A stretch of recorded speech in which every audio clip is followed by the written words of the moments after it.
अस्सलाम वालेकुम जी। आज जनाब मैं मौजूद हाँ अलमसर आल पाकिस्तान जनाब चौधरी तैयब अल्ताफ अल मरूफ जख्मी बड़ी मेहरबानी फखरे नाली फखरे जाबा उन्होंने नाल जनाब मौजूद हाँ ते रिक्वेस्ट है चौधरी मोहम्मद अरशद डाक जट्टा हाल मुकीम सऊदी अरब उन्होंने नाम है जनाब एक प्यारा जिहा मैसेज दियो जरा।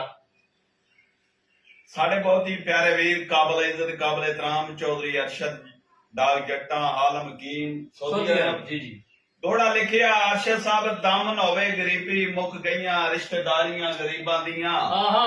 चौधरी अरशद साहब दामन होवे गरीबी ते मुक गईयां रिश्तेदारियां गरीबां दियां। मेरे साथ तू शकफत दे हाथ उठ गए गईयां नजरां बदल शरीकां दियां।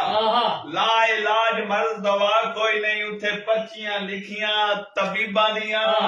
रुल मरसन अरशद विच गलियां दे जेड़ा रीसां करसी तेरे नसीबां दियां। हड्डियां ते फुल माइया आखी मेरे डोला नु एक बार आगे मिल माइया।